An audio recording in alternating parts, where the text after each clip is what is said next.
kehadiran kita ini untuk supaya kemudian kita tidak meninggalkan keturunan-keturunan kita ini masuk dalam kategori keturunan-keturunan yang lemah. Nanti saya jelaskan di belakang kenapa lemah. Lemah itu macam-macam. Ada lemah pikiran, lemah emosionalnya, ada lemah secara ekonominya dan lain sebagainya. Karena memang nanti ada karakteristik yang hanya bisa dihadirkan oleh ayah, tidak bisa dihadirkan oleh ibu. Nanti saya singgung di belakang. Saya ingin bicara, karena ini bicara di kalangan para akademisi rata-rata, praktisi tentu harus bawa dalilnya gitu. Karena banyak sekarang orang tidak mau beramal kalau tidak ada dalil.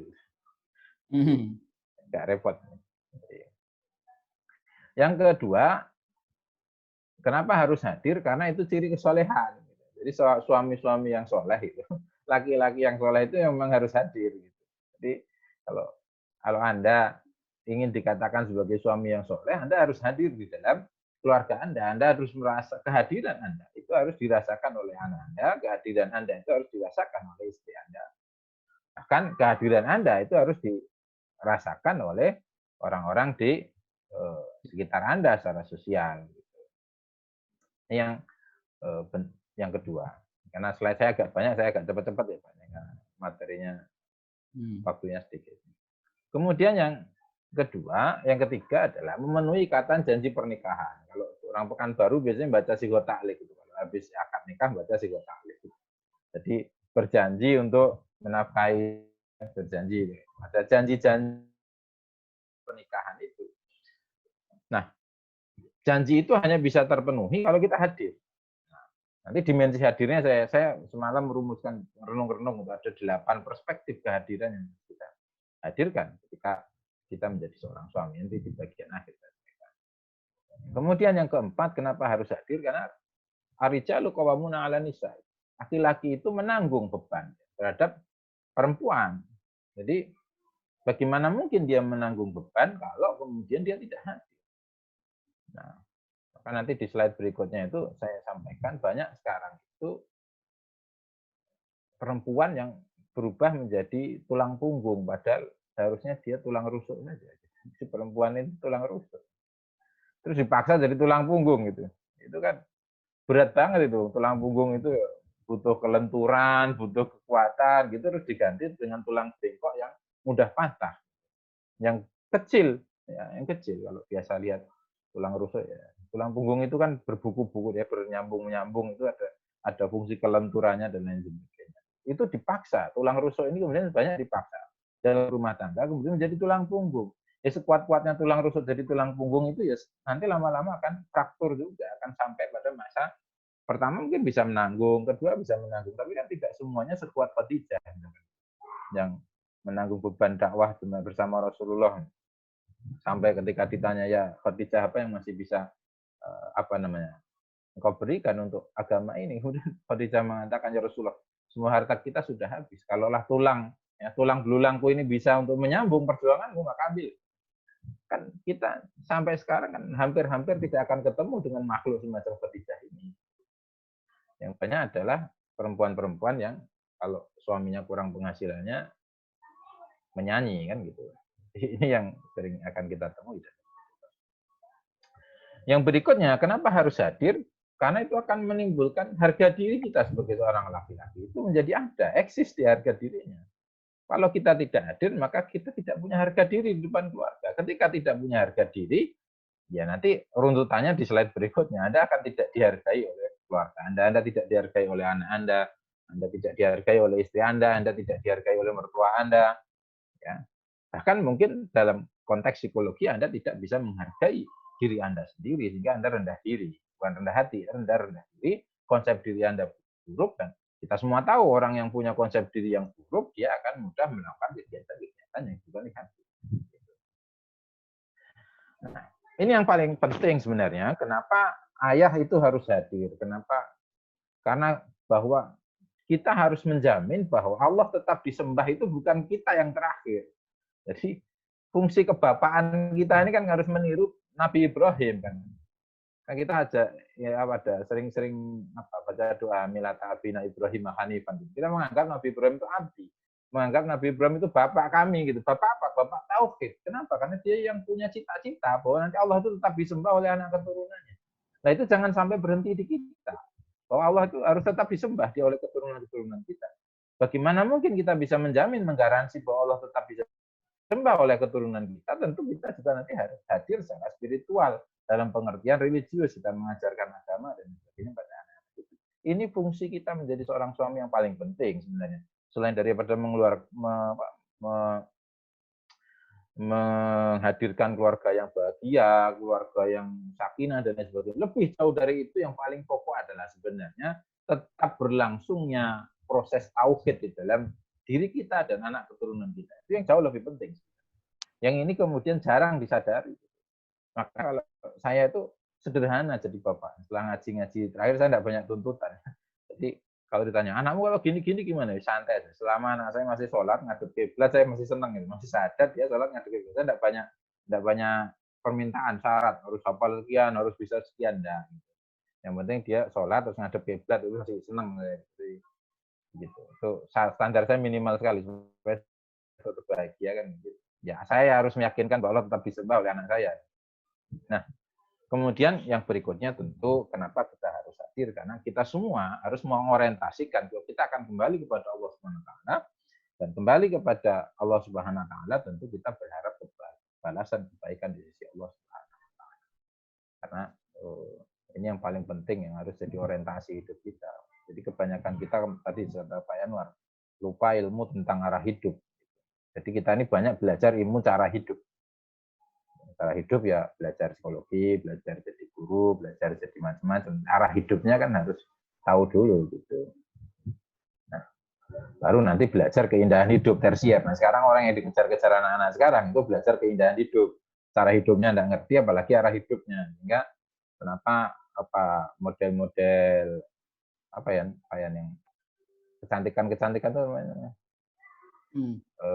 Pokoknya kayak gitulah. Saya namanya pun jadi lupa. Jadi itu menjadi bisnis yang pokok. Bahkan dokter-dokter sekarang dokter paru-paru susah dicari. Ya. Susah nyari dokter paru-paru.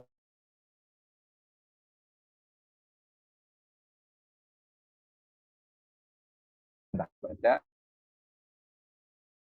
cara untuk hidup. Gitu. Kedokteran bagian dari cara untuk hidup.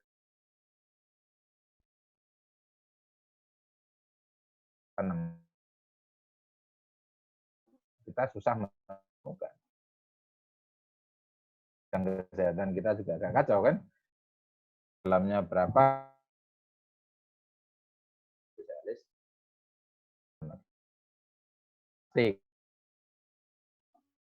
karena orang lari ke lompatan ketiga.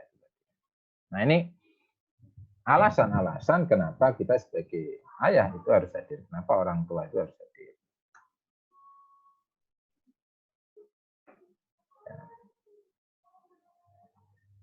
Nah, apa dampak dari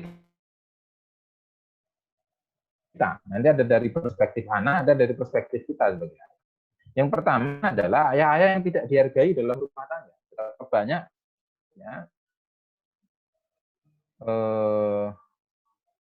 ayah-ayah yang bermetamorfosis gitu, kayak Felis domestica kalau dalam bahasa Latin.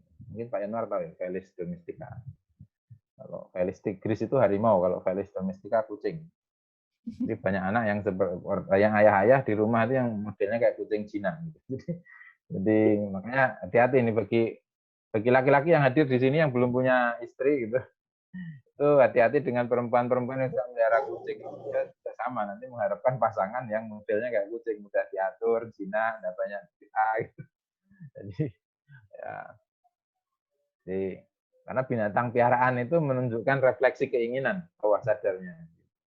Jadi kalau yang suka meliharanya sapi perah itu ya berarti ya memang matre gitu. Kalau yang suka meliharanya kuda berarti butuh yang perkasa-perkasa. Kalau perempuan yang meliharanya harimau kalau ada ya, berarti ya butuh yang apa ya, yang berani dan sebagainya. Kalau meliharanya kucing ya butuh yang bisa diatur. Kira-kira gitu. Nah, berikutnya adalah banyak ayah yang berubah fungsi gitu, dari tulang punggung jadi tulang rusuk. Itu kan keenakan anak ayahnya, itu kan kasihan ibunya. Ibunya yang dari tulang lemah menjadi tulang kuat. Ini giliran bapaknya gitu, dari tulang berubah jadi tulang yang lemah gitu. Nah, ini yang kemudian merubah fungsi, ya, merubah fungsi dampak daripada ketidakhadiran kebapaan. Bukan saja kehadiran bapak, tapi kehadiran bapak dan kebapaan. Karena dibedakan, bapak itu hadir secara fisik, kebapaan nanti hadir secara dimensi yang lebih luas. Ini saya jelaskan di belakang. Kemudian dampak dari fatherlessness ini adalah hancurnya keluarga. Banyak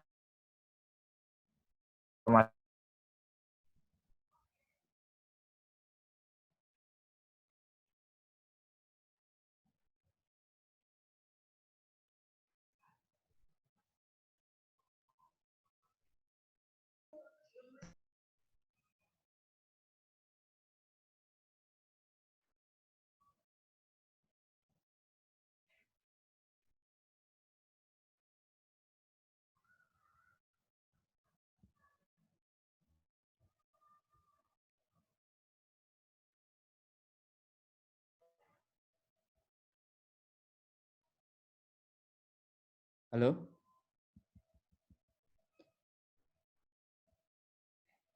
Halo Pak Sigit?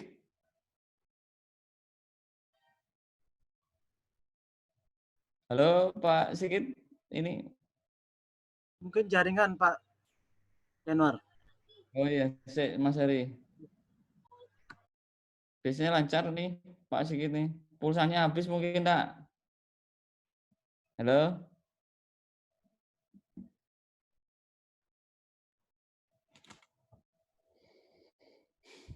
Sebentar ya, Bapak Ibu, ini Pak Sigitnya keluar. Ya silakan Pak Sigit. Barusan keluar. Barusan saya keluar. Ya, Gitu. ya, monggo. Saya lanjutkan berarti ya. Ya, monggo. Kayaknya apa tadi internet putus.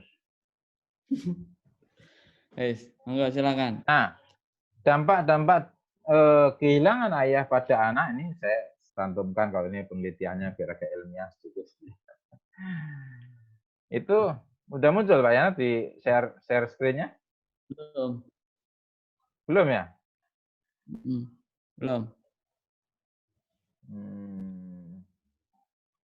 Bentar, tak share screen Belum dulu. muncul, belum.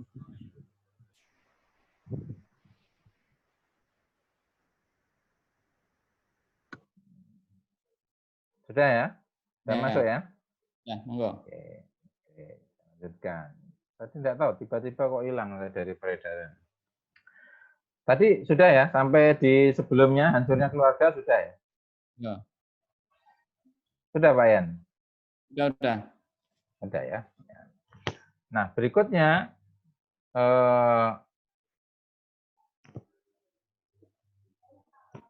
dampak daripada hilangnya ayah dalam keluarga pada anak yang pertama adalah kemiskinan. Dan kemiskinan ini banyak nanti menjadi penyebab dari akibat-akibat dampak-dampak selanjutnya. Kemudian penyalahgunaan obat dan alkohol ini Pak Yanwar yang paling banyak tahu berapa banyak kasus yang kemudian kekisruan di dalam rumah tangga, ketidakhadiran peran orang tua, terutama ayah ini kemudian membawa pada penyalahgunaan obat dan narkoba dan lain sebagainya ya, alkohol gitu. Kemudian kesehatan fisik dan emosional. Ada masalah di prestasi akademik, ada melakukan crime, kejahatan. Dan yang terakhir adalah seksual di luar nikah dan hamil di usia muda. Ini adalah dampak-dampak yang nanti akan diakibatkan ketika ketika orang tua itu tidak bisa hadir di dalam rumah tangga mereka, baik hadir secara fisik ataupun hadir secara non fisik. Nanti kehadiran itu saya definisikan dalam 8 cara orang tua untuk hadir di dalam.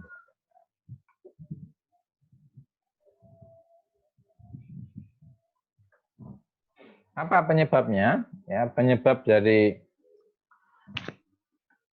hilangnya peran ayah dan peran ibu di dalam, tolong pesertanya di admit dulu tuh Pak Yan karena sering nongol-nongol di layar saya. Ya, siap. Atau Pak Didik tidur ya. Mana nih? Dia ngadmin peserta Pak Didi, ini giliran ganti saya gitu. Ini karena ganggu slide saya di sini. Nah, yang pertama adalah kurangnya pengetahuan. Kurangnya pengetahuan ini adalah sumber dari banyak masalah, karena dalam banyak pun kita kalau kurang pengetahuan jadi masalah. Beragama pun kalau tidak pengetahuan kita pun jadi masalah cara beragama kita. Yang berikutnya adalah divorce, perceraian. Jelas perceraian akan merenggut banyak hal dari keluarga, anak-anak terutama. Kemudian ayah yang terlalu sibuk, karena yang terlalu banyak menghabiskan waktu. Nah, sibuknya apa? Sekarang sibuk apa ya? Sibuk main WA, sibuk yang lain.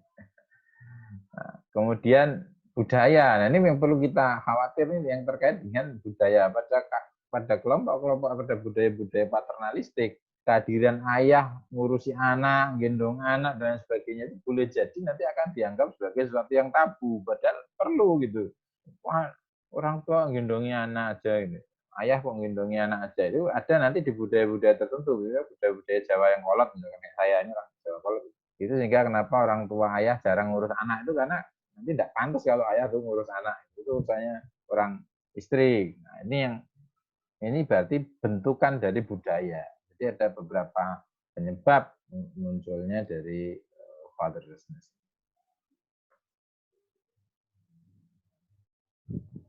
Nah, kemudian ini nyambung tadi ke pertama, dalil.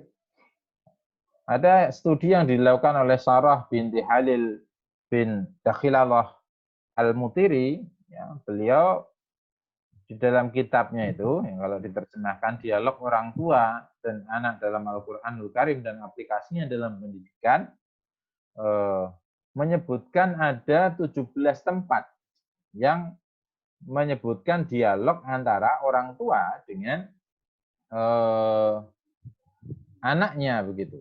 Ada 17 tempat Al-Quran. Nah, setelah dibagi dari 17 tempat di dalam 9 surah itu perinciannya adalah 14 tempat itu bicara menjelaskan tentang komunikasi antara ayah dengan anak. 2 tempat yang menjelaskan komunikasi antara ibu dengan anak, dan 1 tempat yang menjelaskan komunikasi antara kedua orang tua dengan anak. Jadi bayangkan itu, komposisinya dalam 14, 2, dan 1 gitu. Betapa besar kemudian Al-Quran perhatikan pentingnya kehadiran seorang ayah, dialog-dialog antara ayah dan anak gitu dibandingkan dialog antara ibu dengan anak ataupun kedua orang tua dengan secara umum. Perbandingannya 14 banding 2 banding 1 dari jumlah ayat. Ada 2 tafsirnya. Yang pertama adalah menunjukkan pentingnya peran ayah di dalam keluarga, dan yang kedua menunjukkan bahwa ini untuk memberitahu kenapa ibu tidak banyak disebut, karena memang ibu sudah maklum pasti akan mengurus anak-anak, dan ini menunjukkan pentingnya orang tua untuk hadir membantu ibu dalam pengurusan anak. Jadi ada 17 tempat. Ya, ini tempatnya kalau kita tengok di bawahnya ada di dalam surah Al-Baqarah 130-133 ini dialog antara Nabi Ibrahim alaihissalam dengan ayahnya dan dialog Nabi Yakub alaihissalam dengan anaknya. Dalam surah Al-An'am ayat 74 memuat kisah dialog Nabi Ibrahim alaihissalam dengan ayahnya. Ya. Kemudian ada surat Hud ayat 42-43 itu dialog antara Nabi Hud alaihissalam dengan anaknya. Kemudian surah Yusuf ini paling banyak cerita ini dari Yusuf 45 11 sampai 14, 16 sampai 18, 63 sampai 67 ini bicara tentang dialog-dialog Nabi Yusuf dengan Nabi Yakub alaihissalam dan Nabi Yakub dengan anak-anaknya. Kemudian dalam surah Yusuf masih terus. Kemudian surah Maryam ayat 41 adalah Nabi Ibrahim dengan ayahnya. Al-Qasas yaitu Syekh Madian dengan anak perempuannya. Syekh Madian ini adalah Nabi Shu'aib, mertuanya Nabi Musa alaihissalam.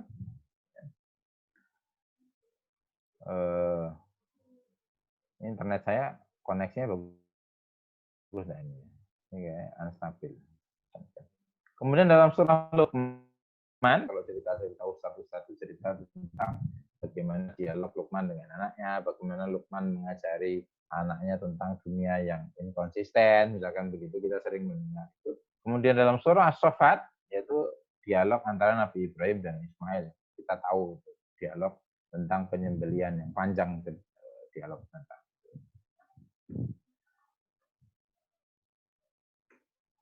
Kemudian dalam surah Maryam ini yang memuat tadi, 2 ayat yang memuat hubungan antara ibu dan anak. Ada 2 ayat dalam surah Maryam ayat 23 sampai 26 dan dalam surah Qasas ayat yang ke-11 yang memuat antara dialog Maryam dengan janinnya dalam surah Maryam, dan dalam surah Qasas itu memuat dialog antara ibu Musa dengan anak perempuannya yang untuk mengikuti perjalanan Nabi Musa alaihissalam yang dihanyutkan ke sungai. Nah, ada 1 ayat yang berbicara dalam soal Ahqaf ayat 17, itu orang tua dan anak yang ini kalau dispesifik nanti kita buka ayat ini adalah tentang orang tua yang anak yang protes gitu, anak yang tidak mau beriman kepada Allah gitu. Kenapa kamu suruh aku beriman? Memang dikira nanti mau dibangkitkan dari kubur. Ternyata ada juga dalam Al-Qur'an itu dialog orang tuanya soleh, dua-duanya gitu, anaknya tidak soleh. Jadi tapi sedikit. Ini yang perlu kita tengok dari konstruksi ayat ini. Sekian banyak itu kan tadi cerita kesolehan ya, cerita kesolehan. Kemudian ada 1 ayat yang nyempil itu, 1 ayat yang di Al-Qasas 17 itu cerita ada 2 orang tuanya soleh dan solehah, tapi anaknya tidak soleh gitu. Dan itu pasti jumlahnya juga sedikit. Ya nanti kalau kita sudah berusaha soleh sama istri kita, terus anak kita tidak soleh, tapi sudah berusaha maksimal, itu ya dalilnya ayat ini.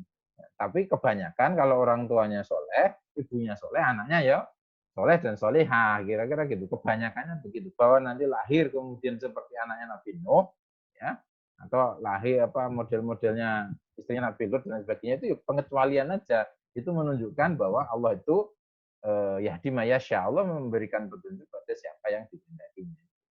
Ini yang harus kita pahami, sehingga tidak bisa kita kemudian berlindung di balik dalil, oh itu ada di Quran orang tuanya soleh-soleh, anaknya nakal-nakal, padahal kita belum maksimal dalam menghadirkan kesolehan itu dalam keluarga. Nah ini yang tadi saya bilang, apa saja yang harus hadir di dalam, ini tema kita nih, ini saya merenungnya 2 hari nih Pak ya, untuk mengkonstruksi apa yang harus hadir dari seorang ayah di dalam keluarga begitu. Ya. Yang pertama adalah kehadiran fisik. Ya. Kemudian ini kehadiran fisik memang betul-betul hadir ya fisiknya, gitu. Jadi fisiknya ada gitu. Jadi mewujud ya kehadiran fisik. Tolong bantu admit Pak Yan, apa dibuka aja Pak Didi admitnya Pak Didi, biar enggak berseliweran di layar saya. Yang berikutnya adalah kalau sudah hadir fisiknya, ada di rumah. COVID ini alhamdulillah kita jadi hadir secara fisik di rumah. Itu hadir secara emosional. Jadi kita terlibat secara emosional. Artinya emosi positif ataupun negatif, tapi harusnya poin positif, itu betul-betul dirasakan oleh anak hadir di dalam rumah. Oh, ayah saya ini warm gitu. Orang ibu saya ini hangat ini, ibu saya ini ramah. Jadi dia tidak hadir dengan emosi yang marah gitu dan sebagainya. Nah, ini harus kita munculkan di dalam rumah tangga kita. Yang berikutnya adalah hadir secara finansial. Tapi finansial ini jangan jadi toksik, tidak boleh jadi candu. Jadi jangan hadir secara finansial justru merusak kehadiran-kehadiran yang lain, menjadi pengganti kehadiran yang lain. Ini banyak terjadi pada orang-orang tua yang sibuk, itu mengganti kehadiran fisiknya, mengganti kehadiran emosionalnya dengan kehadiran finansial, dengan cara membelikan anak fasilitas yang tidak mereka inginkan sebenarnya, atau tidak mereka butuhkan.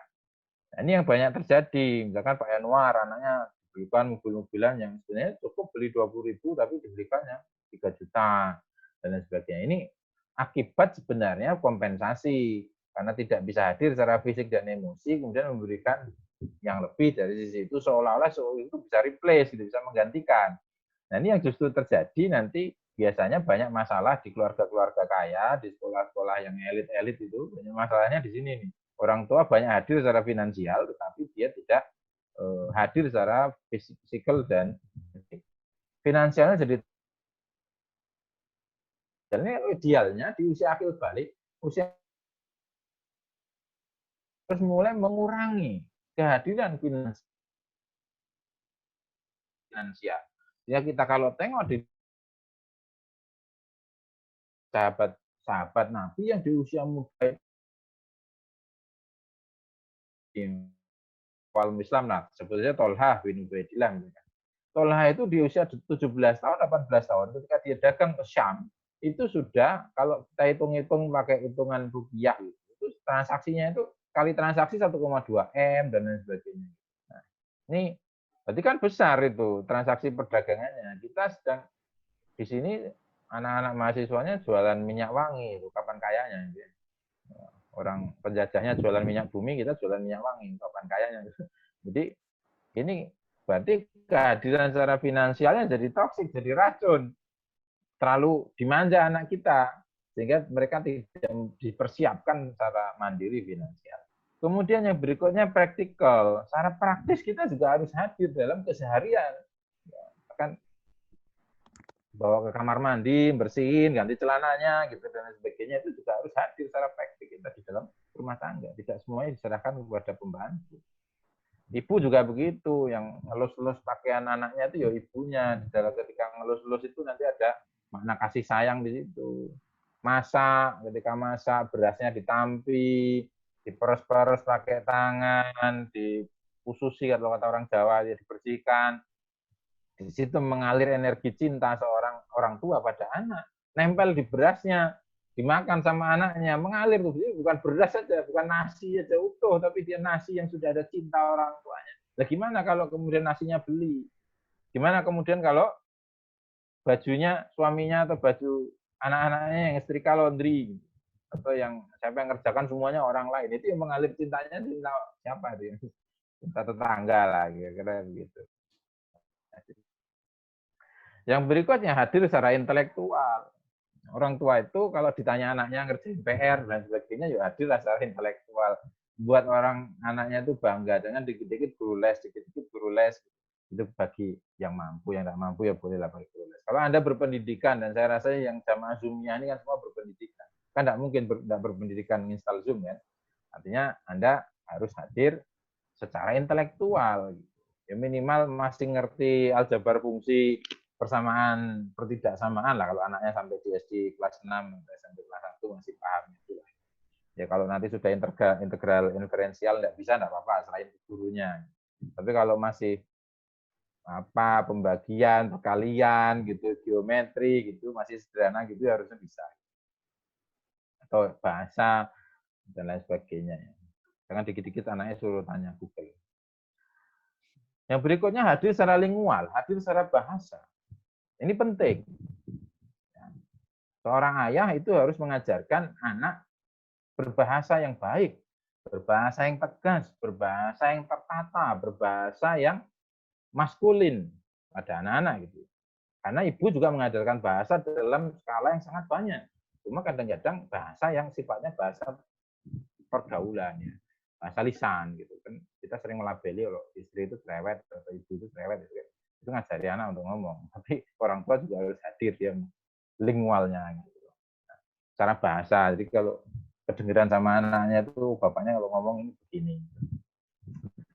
Dan terutama ini di musim Ramadan ya, lingualnya dalam bentuk lingual Quran, dalam bahasa Quran bisa jadi imam gitu kan. Itu kan bangga anaknya, wah aku punya bapak bisa jadi imam gitu. Terus bacanya Al-Baqarah, Alif Lam Mim, kan dia cerita dia sama temennya. Bapakku imam taraweh Al-Baqarah. Bapakmu imam apa? Setiap rakaat kulhu misalkan. Apalanya cuma kulhu misalkan. Nah, itu kan bisa menimbulkan harga diri pada anak gitu. Kebanggaan bapakmu bisa ya, minimal dia tabarokallah lah gitu, atau minimal baca yasalunaka anil anfal dia bisa gitu. Kalau ini dari bapakku enggak, isanya pakai walasri, al-kausar, nanti tarawehnya ya dari mulai al-hakum mutakasur sampai kulhu. Nah, ini kalau diulang-ulang kan ya bikin malu juga, 30 malam itu terus gitu. Itu kan nanti lama-lama enggak pede jadi imam.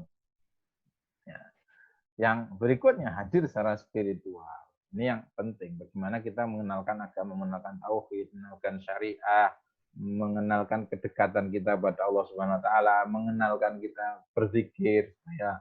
Kemudian hati kita ini menjadi tenang dan lain sebagainya. Ini hadir secara spiritual, memaknai hidup. Bagaimana kita peka dengan orang lain di sekitar kita. Ini kan kehadiran memaknai hidup. Yang terakhir hadir secara sosial. Bagaimana orang tua menjadi figur model bagi anak untuk bagaimana anak siap untuk berinteraksi dengan orang lain. Maka di zaman dulu Nabi SAW itu sejak kecil sudah diajak muter-muter kemana-mana, diajak berdagang, gitu kan, diajak dalam pertemuan-pertemuan kabilah dalam negosiasi misalkan bersama pembesar-pembesar Quraisy dan lain sebagainya. Itu dalam rangka mengajari anak untuk dia siap tampil secara sosial. Jadi ada 8 hal ini saya rumuskan mikir-mikir gitu. Kalau dicari di buku kayaknya belum ditulis di buku. Saya udah nyari-nyari buku mana, cuman mungkin bentuknya tidak serunut 8 ini. Siapa tahu ada yang mau nulis silahkan ditulis. 8 hal yang harus hadir orang tua di dalam di dalam kehidupan seorang anak. Dia hadir secara fisik, secara emosi, secara finansial, keuangan, secara praktis, secara intelektual, secara bahasa, kemudian spiritual, dan secara sosial. Nah, apa yang tidak bisa dihadirkan oleh ibu? Ya. Sehingga itu menuntut ayah. Yang pertama maskulinitas. Ya, anak itu butuh maskulin, berani. Jadi kalau kita mau jujur, anak-anak kita ini sekarang semuanya feminim. Ya. Di rumah diasuh ibu, di PAUD nanti ketemu guru perempuan, di TK ketemu guru perempuan, SD kelas 1 ketemu guru perempuan, SD kelas 2 ketemu guru perempuan. Kepala sekolahnya laki-laki galak. Jadi dia ketemu dengan figur perempuan dalam jangka waktu yang panjang, dan ketemu laki-laki persepsinya jelek. Di rumah bapaknya galak, udahlah. Mau jadi apa anak-anak model begini? Ya. Ini yang tidak bisa dihadirkan. Kemudian yang berikutnya, tega untuk mengajarkan kemandirian. Ibu-ibu biasanya tidak tega sama anaknya, kalau bapak tega. Kadang-kadang anak itu untuk supaya dia mandiri, kita perlu tega.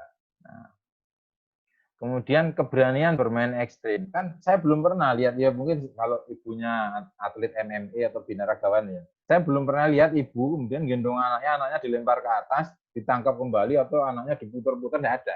Saya belum pernah lihat.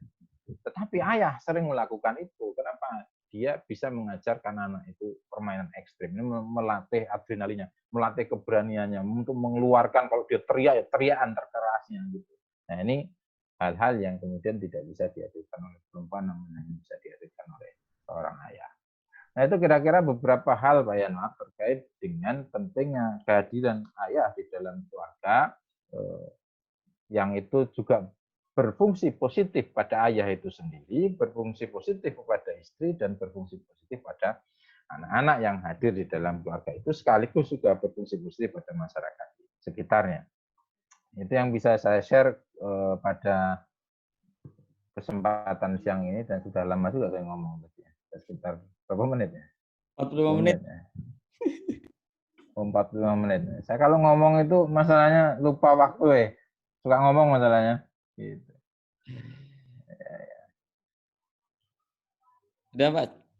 Pak Sigit, sampun? Oke, ya. Ya, saja.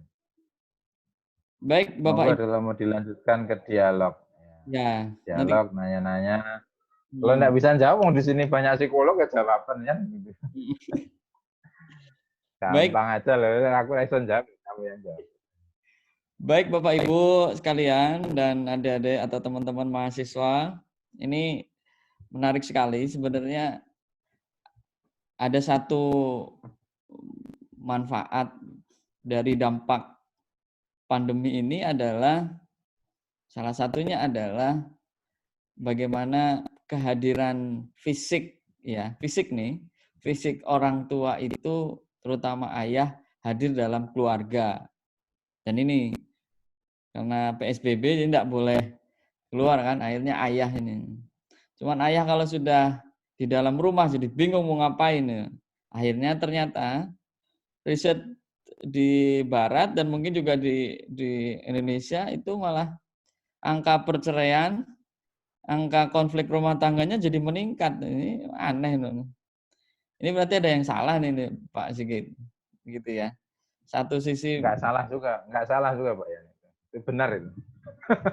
harusnya menjadi salah satu media untuk lebih mendekatkan gitu ya.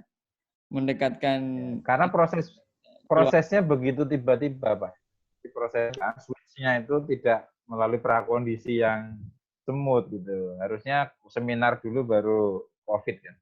Ini Benar ya. COVID-nya setelah seminar. Ya.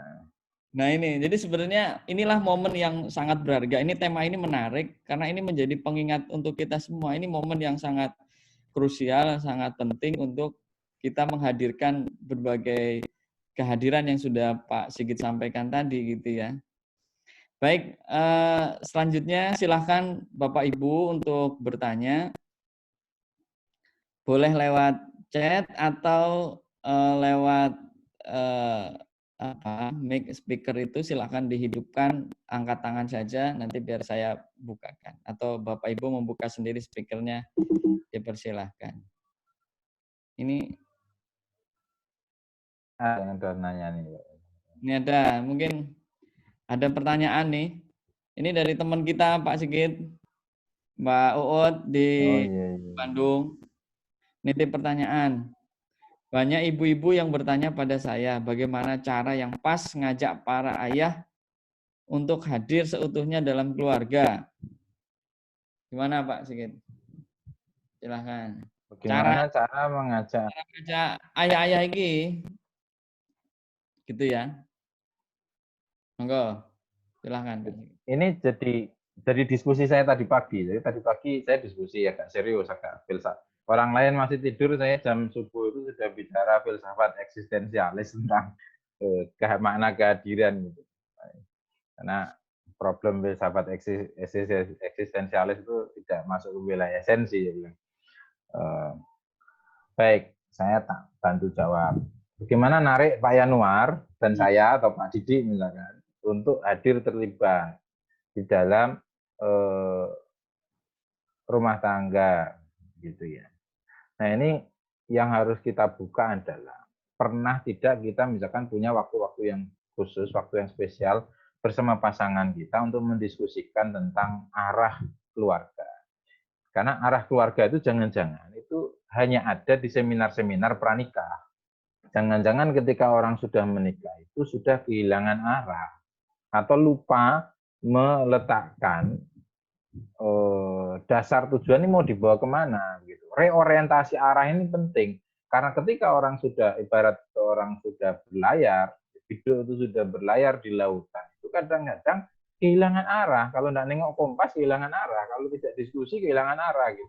Banyak godaan di tengah lautan itu, nanti ada lumba-lumba lewat, waktu sibuk nengok lumba-lumba, padahal tujuannya mau antar barang gitu. Terus kayaknya di tengah laut itu tenang gitu, kita tidur-tidur aja di sini atau ada pulau yang tidak harusnya disingkirnya di dalam rumah tangga itu menjadi penting. Dan saya juga bukan makhluk sempurna, istri saya masih sering ingatin saya, ya Mas hadir. Ini anak kita yang paling besar ini susah misalkan disuruh mandi gitu karena PSBB di rumah nggak mandi-mandi gitu. Nah itu jadi diskusi kami bagaimana nyuruh gitu. Cuma kalau perempuan kan biasanya mintanya yang apa? Mintanya segera diturus. Kita tidak mempermasalahkan ya karena memang mungkin kesibukan mereka yang sangat tinggi, capek dan lain sebagainya. Nah, mungkin kita bisa hadir dalam bentuk yang reorientasi ini penting di dalam keluarga dan orientasi itu baru bisa ada kalau memang kita perlu memunculkan kesadaran. Dalam bahasa yang kasar misalkan ya bagaimana memunculkan kesadaran ya ditabuk. Ditabuk itu pikiran kita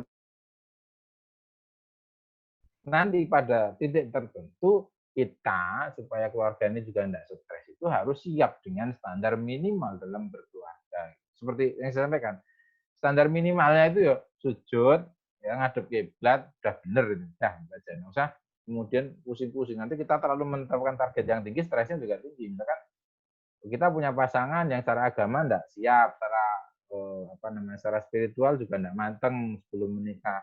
Pas menikah kita tuntutannya banyak, nanti yang hadir adalah stres ya ketika kita terlalu banyak menuntut pada sisi itu. Mungkin itu pertanyaan pertama. Terus Ini dari ada juga Pak Sigit. Saya ini dari kawan-kawan kita muncul nih, si Lupi juga. Lupi ini kawan kita kan? ini ada Mbak Lupi, kemudian ini Mbak Ella tadi udah masuk, Mas Haji. Ini ada yang bertanya, ini dari Pak. Bagaimana cara mendidik anak umur pubertas dan perempuan ini? Itu ya, rasanya 8 kehadiran itu sudah saya penuhi. Gitu ya. Ketika saya mencoba menyampaikan satu hal yang menurut saya perlu dinasihati, reaksinya malah ngambek. Nah, silahkan Pak Sigit. Oh ya. Gimana punya anak yang puber? Kuncinya terlibat. Puber itu kuncinya terlibat. Dia tidak bisa dikomen lagi, tidak bisa diperintah. Kalau diperintah lari mesti. Modelnya kayak cangkang kerang gitu. Kalau disentuh nutup, dikulik-kulik nutup. Nah, kira-kira gitu. Ini ciri-ciri pubertas. Caranya adalah dibersama. Kan gitu. Ada anak perempuan udah masuki remaja, tidak mau membersihkan kamarnya, itu ya kita tidak bisa lagi perintah, ayo bersihkan kamarmu. Yes, bawa sapu, kita masuk ke kamar itu, terus kemudian kita mulai nyapu, terus ya nak bantu nyapu bapak, kita bersihkan bersama. Baru pelan-pelan kita menjelaskan tentang pentingnya kebersihan. Atau anak-anak yang pubertas ini cenderung dia dekat dengan kawan-kawannya ya. Jadi jangan sekali-sekali juga kita misalkan mengkritiki kawan-kawannya untuk menghadirkan kita, karena yang mereka rasakan adalah kehadiran teman-temannya. Ini juga kadang-kadang tidak efektif kita misalkan jelek-jelekin teman-temannya dia, padahal dia orang yang teman-temannya itu yang mendengarkan berkeluh kesah, mau dengerin susah, jadi payahnya orang keluh kesah dan lain sebagainya, dan kita sebagai orang tua kadang itu kita abaikan. Nah, ini yang kadang-kadang kita seolah-olah merasa sudah hadir dalam banyak hal, tetapi sebenarnya kehadiran kita tidak dirasakan hadir. Ini yang pentingnya dialog. Makanya tadi saya sebutkan 14 tempat di dalam Al-Quran itu bicara tentang dialog ayah dengan anak. Bicara dialog tentang ayah dengan anak. Dan itu dialog-dialog positif. Nah, ini yang harus kita sering bawa. Kalau misalkan mau nasihati anak, jangan di rumah. Jangan, kalau dia kakak, misalkan sudah remaja punya adik, jangan di depan adik-adiknya. Dibawa keluar dulu. Kalau bisa diajak muter-muter, baru diajak ngomong. Gitu. Kalau dia dipermalukan depan adik-adiknya, tambah bengal. Ya, tambah bengal. Jadi, ini mungkin kalau ada pertanyaan bagaimana mendidik anak yang puber-puber ini, ya, harus pakai seni karena berusaha menjadi sahabat, karena memang kita tidak bisa lagi main komen, main perintah. Kita bisa main keras, tapi mereka juga akan mendendam.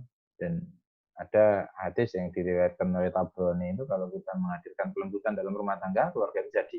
Kalau menghadirkan sebaliknya, maka keluarga itu akan biar.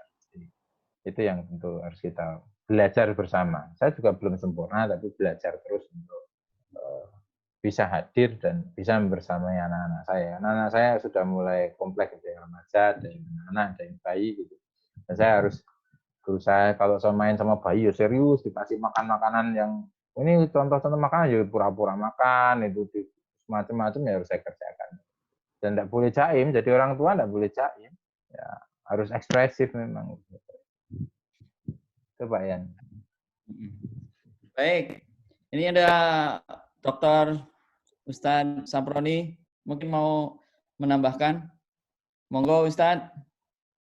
Ini ada dosen-dosen yang lain juga. Monggo Ustadz. Oke. Kaitan hadis yang untuk terima kasih. Oke, Assalamualaikum warahmatullahi wabarakatuh. Waalaikumsalam. Ini ada Dr. Saproni. Ini sebenarnya enggak mau nambah, cuman terima kasih Pak Sigit. Memang kendala yang saya hadapi selama di rumah ini, liburan anak-anak ini, anak-anak semuanya ngumpul gitu.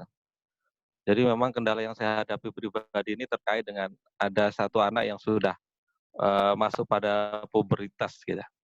Itu memang, aduh, itu hati kadang kalau tidak bisa mengelola itu kayak mau meledak aja, rasa-rasa mau kelahi itu.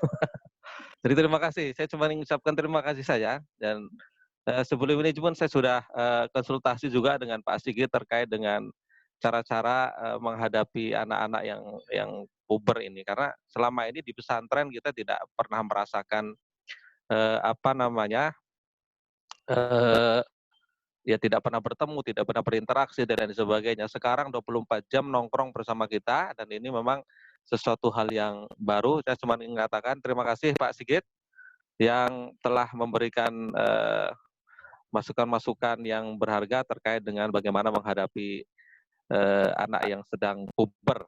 Dan ini menjadi pengalaman pertama saya dalam kehidupan saya. Selama ini banyak teori-teori, cuman ketika menghadapi realitas agak goyang juga menghadapi anak yang sedang puber ini. Terima Oke. kasih Pak. Oke Ustadz. Ini Ustadz nanti ngisi ceramah Ramadan Nusantara terakhir ya Ustadz ya. Hari Jumat, Kamis minggu depan. Besok itu Dekan Psikologi UI Pak Fuad. Teman-teman yang hadir pada hari ini. Jadi ini Ini ada ada pertanyaan Yan dari di Bu Zed. chat ya. Bu Zed Yang ini Mbak Lela dulu, Mbak Lela. Mbak Ella. Oh, Mbak Lela. Halo. Ya, Pak Sigit yang Ini, Mbak Ella dulu. yang saya tak baca. Terhadap Ya. seorang ayah yang masih belum menyadari peran pentingnya ini dalam pengasuhan anak, apa yang perlu dilakukan terhadap yang bersangkutan di saat anaknya sedang dalam masalah. Seringkali ayah ingin membereskan anaknya tanpa membereskan dirinya. Ini yang problem ego. Jadi memang ayah itu termasuk salah satu fungsi efektifnya mengajarkan ego pada anak. Tapi kadang-kadang egonya ini tidak efektif kalau untuk penyelesaian masalah pada anak begitu. Menarik ayah untuk kembali dalam frekuensi pengasuhan rumah tangga ini memang butuh usaha dan butuh seni. Ini bagi para istri yang hadir di sini, dia butuh seni gitu. Dia enggak, kalau dicereweti gitu ya enggak mempan. Maksudnya cerewetnya udah panjang kan, udah lama. Mungkin perlu mensiasati. Jadi apa ya? Kalau bahasanya Einstein tuh gini. Gilaan itu kalau kita melakukan hal yang sama, tapi mengharapkan hasil yang berbeda. Ini yang kadang-kadang sering saya kritik pada kawan-kawan itu adalah mau menghasilkan hasil yang berbeda, tapi caranya itu sama. Mungkin kita harus kreatif, gimana menemukan apa yang menjadi kesukaan pasangan, menjadi kesukaan kita supaya dia mau terlibat. Ini tentu yang tahu adalah individu masing-masing, apa kesukaannya dan sebagainya. Sehingga itu menjadi pintu untuk kita bicara tentang pentingnya mengasuh anak ini bersama. Dan perlu orientasi itu betul bahwa anak ini adalah penyambung kita nanti prestasi kita dan sebagainya. Ini yang di orang tuanya lihat dan dia tidak peduli mau nyembah Allah atau mau nyembah harta, nggak ngerti gitu. Dan ini yang menurut saya harus kita kembali kepada cara bagaimana Nabi Ibrahim alaihissalam beragama, yaitu supaya Allah Subhanahu wa taala tetap disembah di muka bumi ini harus kita patenkan di dalam diri kita. Kemudian dari Bu Z ya, Bu Z tentang banyak orang yang berubah jadi tulang punggung ini ya. Ya. Jadi banyak memang ibu-ibu yang berubah jadi tulang punggung, terus dia lebih dihormati daripada suaminya begitu. Nah ini yang perlu seni juga. Tidak bisa kita mungkin rezekinya Allah ngaturnya memang dari istri, tapi cara memberitahu pada anak itu juga seni, itu ada ilmunya begitu. Mungkin rezekinya istri kita jauh lebih banyak dari kita, tapi tidak perlu kita sebagai istri misalkan tidak menghadirkan kebanggaan anak terhadap ayahnya gara-gara kita beritahu penghasilan dari aku dan lain sebagainya. Itu hal-hal seperti itu bisa kita komunikasikan. Gimana Pak Yan? Ya mungkin nanti Pak Ustadz Saproni nambahkan dari sisi pendekatan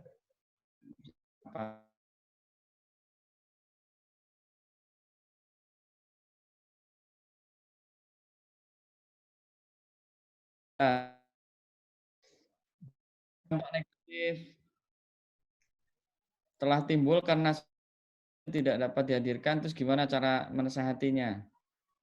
Oke, Jika dampak negatif telah timbul karena sosok ayah tidak dapat dihadirkan, bagaimana kita mensiasati dan ini yang tanya laki-laki perempuan ya.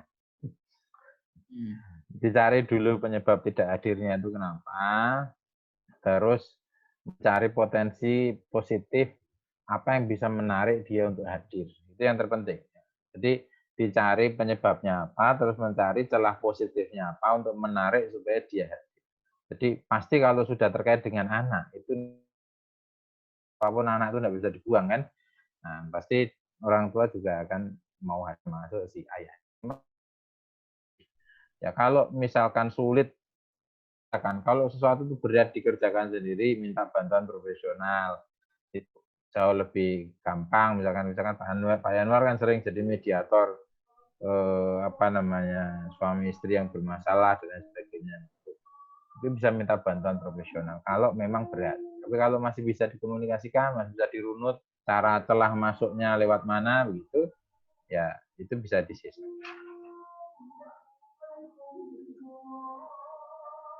Gitu Pak Yan. Baik. Monggo yang lain ada yang mau share pertanyaannya bisa lewat chat atau mungkin mau sharing. Pak Kurtubi, Oh, ya. monggo Pak Kurtubi. Nanti di WA aja ya, yang butuh materi di WA aja. Nanti WA ke nomor saya nih, saya share sih. Ya boleh, untuk materi nanti di-sharekan lewat email. Ini juga nggak apa-apa Pak Sigit, lewat fakultas. Oh, lewat email. Kalau mau lewat WA itu nomornya udah saya kirim. Boleh. Oke, ini dari teman kita. Halo, Mbak Lupi. Ini pertanyaan dari Ibu. Ayah yang hadir itu meski pekerjaannya misalnya sebagai pesiar yang 6 bulan sekali baru bisa pulang ke Indonesia, tetap ibu yang berperan untuk menghadirkan ayah atau berperan sebagai ayah juga. Ini gimana Pak Sigit? Ini kendalanya kalau ayahnya memang ya kalau 6 bulan ini. Ya. Ya disiasati kalau 6 bulan ya sering-sering video call dan lain sebagainya supaya tetap hadir. Hadir dalam pengertian komunikasi secara lingual ya minimal hadir lah, secara bahasa didengerin sama anaknya aja gitu. Nah, terus apakah seorang ibu juga harus berperan sebagai seorang ayah? Sebenarnya sudah banyak, tidak usah berperan sebagai seorang ayah. Ibu-ibu di Indonesia rata-rata berperan sebagai ayah sekaligus sebenarnya. Jadi yang banyak tidak disadari adalah banyak wanita-wanita yang di Indonesia ini yang sebenarnya menanggung beban, yang melebihi kesanggupan dia menanggung beban. Dan orang Indonesia ini kuat-kuat sebenarnya dalam mendidik anaknya. Karena pola paternalistik kita memang kadang-kadang menyingkirkan peran ayah atau memang ayah kemudian dikonstruksi sedemikian rupa sehingga jarang terlibat dalam pengurusan wilayah domestik, dalam pengurusan wilayah rumah tangga. Jadi tidak ada masalah sebenarnya karena terkait dengan pekerjaan mau gimana lagi lama. Biasanya kapal pesiar memang 6 bulan baru balik, kadang-kadang dapat sinyal juga tuh Pak. Itu sesuatu yang harus kita siasati. Jadi memang barangkali kan gitu, bagaimanapun proses pengasuhan orang tua itu juga harus didasarkan pada konsep tauhid gitu ya. Ini dalam kondisi kayak gini kan ketauhidan kita yang paling kuat bahwa rezeki suami kita adalah menjadi pelayar atau pelaut gitu ya yang ini yang harus bervisi. Ini ada Pak Yan, gimana ada kalau ayahnya kecil enggak ada gimana? Saya ambil contoh, Nabi juga tidak punya ayah sejak kecil. Tapi dia bisa hadir peran-peran kebapaan itu lewat kakeknya, lewat pamannya begitu. Jadi peran ayah ini bisa digantikan dengan figur-figur terdekat di sekitar kita yang memang dia figur-figur maskulin, tidak harus ayah secara langsung. Tetapi orang-orang yang dekat kita yang bisa menghadirkan peran ayah. Kayak saya misalkan, mungkin saya tidak terlalu dekat sama ayah saya, tapi dekat sama Pak D saya. Pak D saya adalah penyumbang terbesar maskulinitas dalam diri saya. Itu juga bisa dihadirkan. Ya, ini sambil ada baca grup chat masalahnya nih. Baik. Nah, saya ada pertanyaan lagi nih Pak Sigit dari Mbak Atika dari mahasiswa Psikologi Universitas Negeri Makassar. Oh, jauh ini UNM-nya. Saya ingin bertanya apa yang harus dilakukan apabila anak terlanjur merasa ada dan tidak adanya ayah sama saja. Apa ini yang disebut sebagai fatherless? Bagaimana Fatherless, ya. anak yang terlanjur seperti ini ya, gitu ya. data yang saya dapatkan untuk skripsi saya kemarin di Makassar. Belum darurat. Oke. Gimana Pak Sigit? Ya ada anak yang ayahku mau hadir mau enggak penting. Tapi ada nanti momen di mana Tuhan itu kan baik. Saya itu selalu berpikir positif. Tuhan Allah itu baik dan Dia itu akan menuntun hambanya untuk kembali. Kadang-kadang hambanya tidak mau dituntun. Allah itu akan selalu menghadirkan momen-momen di dalam diri seorang, pengalaman-pengalaman spiritual dalam diri seorang yang dia nanti akan kepentok, dan ketika kepentok dia akan kembali kepada orang tuanya. Ketika kepentok itu dia akan kembali kepada Tuhannya. Itu selalu begitu karena Allah itu punya sifat al-hadi, dia memberi petunjuk. Nah ini yang kita tidak boleh lepas dari sifat ini. Cara mensifati Allah kita harus benar gitu.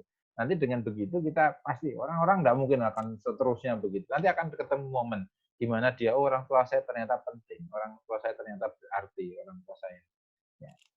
Ya sambil didoakan lah kalau ada orang seperti itu yang kemudian merasa bahwa kehadiran orang tuanya terlanjur. Sebenarnya tidak ada yang terlanjur. Selama masih hidup, kita itu harus punya sifat husnuzon. Kita dalam Islam itu bisa berhusnuzon dengan masuknya Umar ke dalam Islam, masuknya Abu Sufyan ke dalam Islam, masuknya Hindun ke dalam Islam, masuknya orang-orang Amr bin As ke dalam Islam. Ini singa-singanya dulu orang paling pintar di waktu mereka menjadi kafir Quraisy ya. Kita bisa mengatakan mudah, mereka ini dulu orang-orang yang bermasalah, dan ketika masuk Islam jadi baik. Selama orang itu masih hidup, mereka itu masih bisa punya potensi seperti Umar, masih bisa potensi seperti Amr bin As, masih bisa punya potensi seperti Hindun dan Muawiyah dan teman-temannya yang lain yang tobat-tobat itu. Nah, artinya selama dia masih hidup, itu sisakan ruang husnuzon dalam diri kita bahwa dia belum mati, belum dihakimi oleh Allah, akhirnya ditimbang kiri dan kanan amal baik dan amal buruknya begitu. Artinya dia masih bisa punya potensi kebaikan. Nah, pikiran positif itu nanti akan membawa vibrasi kepada orang tersebut untuk kemudian dia juga berpikir positif. Nih, nanti kalau mau diskusi lanjut itu ada WA saya share ya, nanti bisa lihat WA aja. Oke, mungkin ada yang lain, satu pertanyaan lagi. Silakan Bapak Ibu. Saya Pak. Silakan. Pak Eko ya, Pak Eko. Ini Pak Eko yang mana nih? Saya Eko Pak. Pak Eko ini wakil rektor 3 Unsida nih Pak Yan. Oh iya. Ya. Monggo Pak Eko.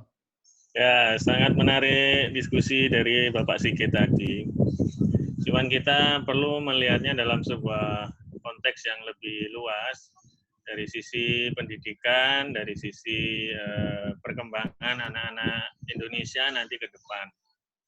Kita memang memahami bahwa dari yang disampaikan Pak Sigit, bahwa posisi Bapak itu memegang sebuah peranan yang sangat penting terkait dengan bagaimana perkembangan anak-anak, termasuk juga kebahagiaan istri dan sebagainya.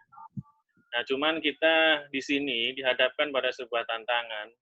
Tidak semua masyarakat kita dengan budaya patrilineal yang mereka memang seolah-olah mengagungkan sosok laki-laki di atas segala-galanya, bahwa urusan ya persoalan-persoalan gender gitu itu ya, bahwa urusan dapur itu mutlak urusannya perempuan, laki-laki itu urusannya yang di luar, mereka nggak ngurus lagi yang terkait dengan masalah anak-anak. Ini adalah sesuatu hal yang begitu masif dalam lingkungan kita. Nah, memang perlu kita rancang bersama bagaimana sistem edukasi yang ada di Indonesia ini bisa mampu mereduksi budaya-budaya patrilineal yang kemudian itu justru akan merusak perkembangan anak-anak kita, sehingga anak-anak kita yang seperti Pak Sigit ini kan nggak banyak. Artinya Pak Sigit meskipun dia disampaikan terkait dengan sosok maskulinnya itu muncul dari pamannya, tetapi jelas pamannya itu adalah orang-orang yang punya kasih sayang, yang mau banyak memberi kepada Pak Sigit dan menjadi sosok yang punya kasih sayang. Nah, tetapi di luar sana itu masih banyak anak-anak muda kita yang tumbuh pada lingkungan keluarga, terutama dari orang tua, terutama ayah yang kurang kasih sayang karena kurang dekat secara fisik, kurang dekat secara psikologis, dan seterusnya. Nah, ini yang mungkin perlu kita rancang bersama, bagaimana cara menggerakkan para bapak itu, mereka bisa memunculkan kasih sayang. Toh yang aktif misalnya dalam parenting di sekolah-sekolah, itu ya tetap juga para ibu-ibu, bukan bapak-bapak yang kemudian mereka aktif mendengarkan gitu ya. Padahal sebenarnya sasaran dari edukasi ini atau parenting ini adalah tidak hanya ibu saja, tetapi juga orang tua. Mungkin bisa didiskusikan di sini ya Pak Sigit. Terima kasih. Oh ya, baik Bang. Nah, Terima itu kasih.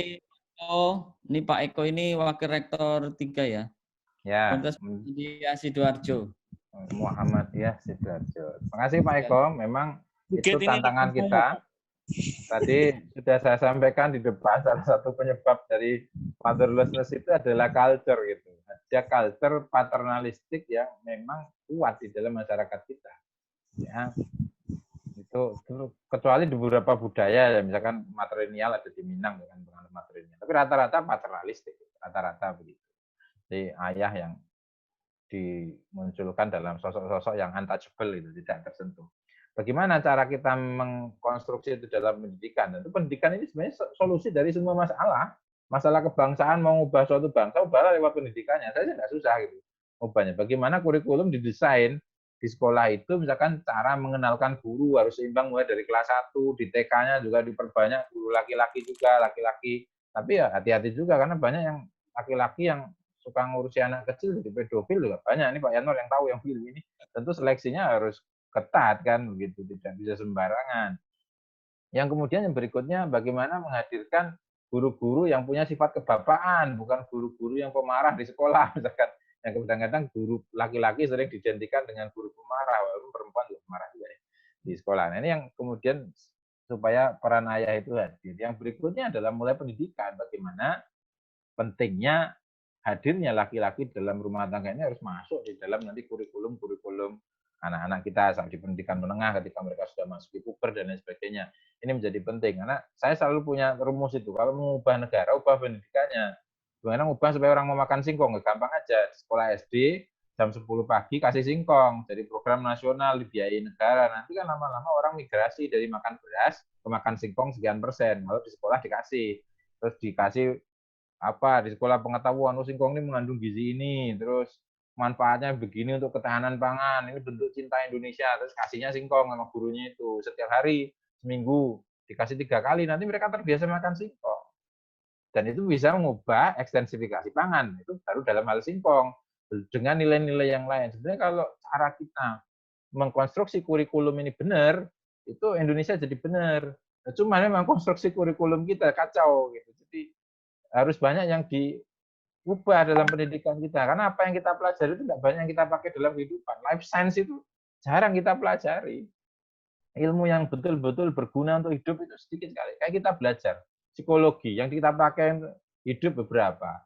Kemudian yang kita ajarkan cuma berapa persen. Artinya banyak yang kita pelajari dulu sampai pusing kepala 7 keliling itu tidak kita pakai. Yang IPA dulu di SMA belajar integral, inferensial, terus masuk jurusan sosial itu terus dipakai apa itu barang ini. Tidak ada dipakai, DYDE itu tidak ngerti lagi.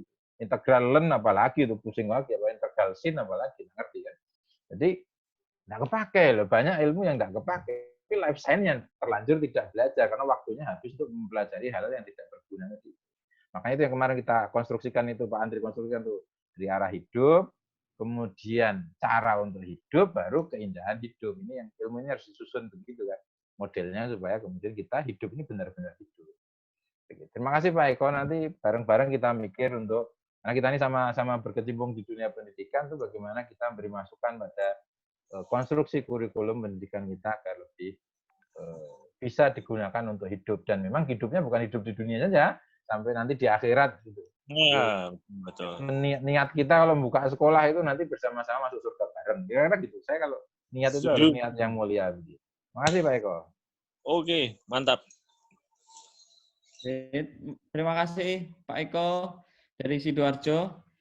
Selanjutnya mungkin Pak Kurtubi mau disampaikan. Ya, Assalamualaikum warahmatullahi wabarakatuh.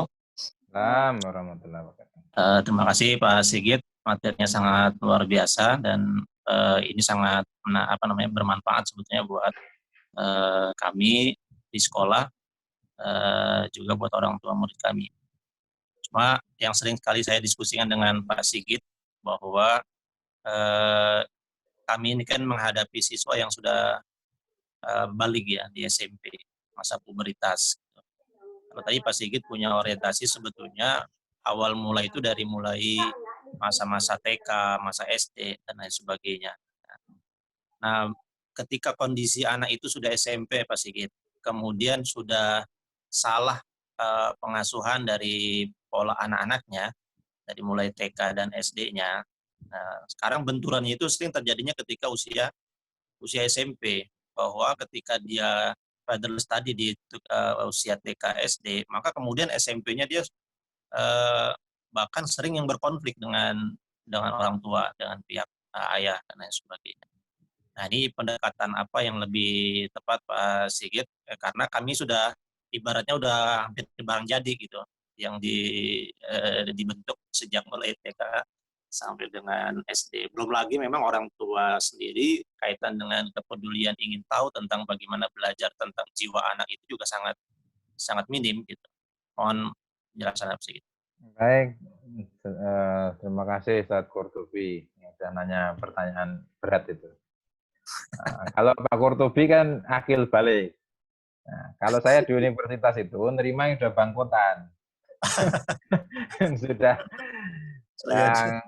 Sudah macam-macam gitu. Tapi saya punya pengalaman pertama dulu waktu jadi mahasiswa, jadi dosen di awal-awal dulu. Saya punya mahasiswa 96 Pak Qurtubi.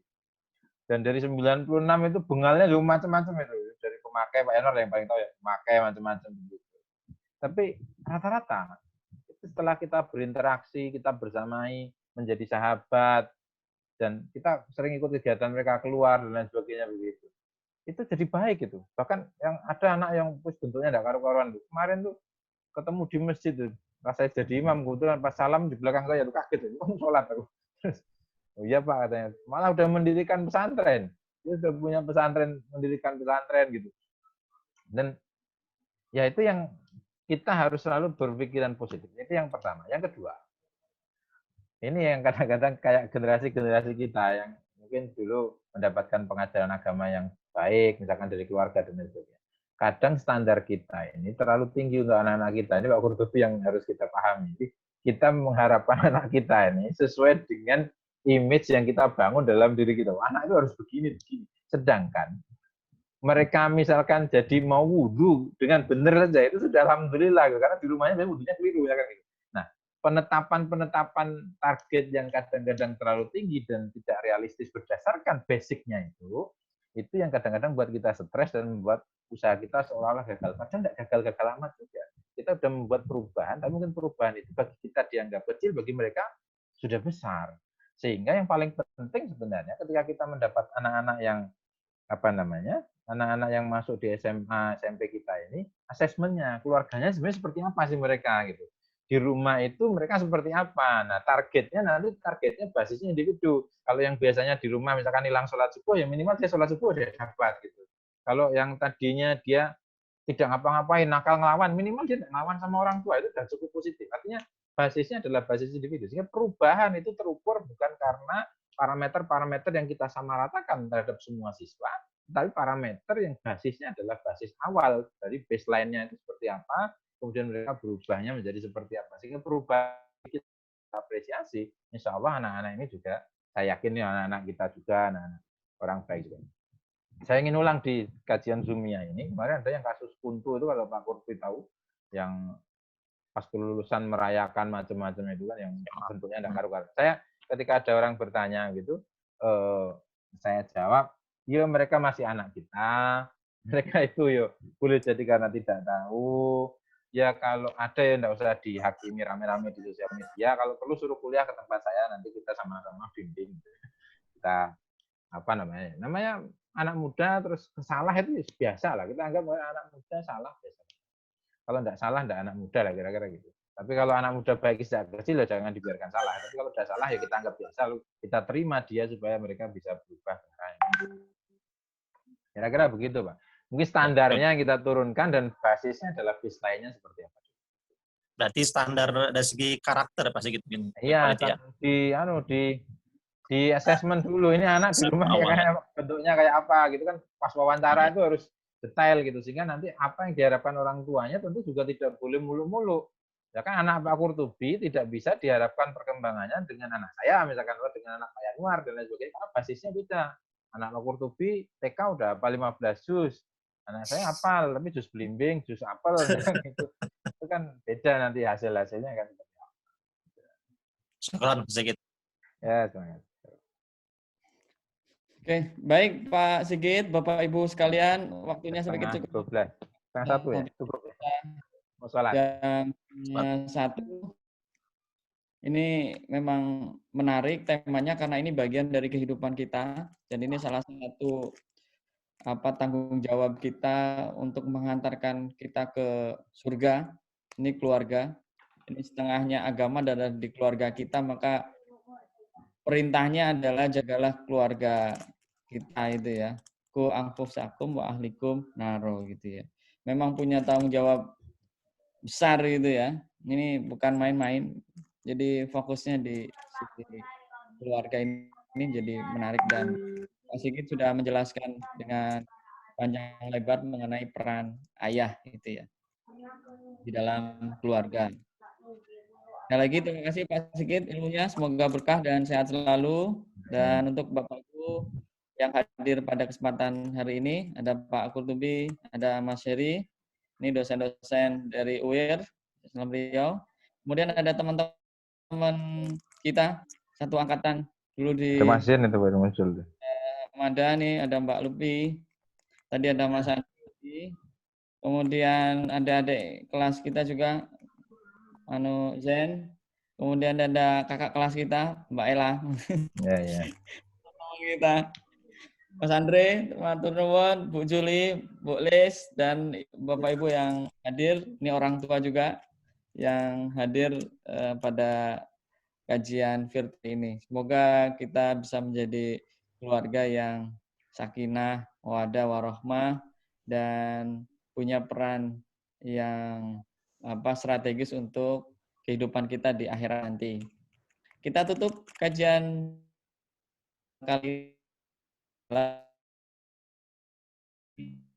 hari Selasa. Insya Allah ada kajian lagi dengan pembicara dari Pak Fuad Nasori, Dekan Psikologi UII. Temanya tentang maaf dan dimaafkan gitu ya, meminta maaf dan dimaafkan gitu. Ini temanya menarik juga, insya Allah, dan berharap Bapak Ibu bisa hadir dan bergabung di hari Selasa jam 11. Hasbunallahu wa ni'mal wakil. Wassalamualaikum warahmatullahi wabarakatuh. Waalaikumsalam.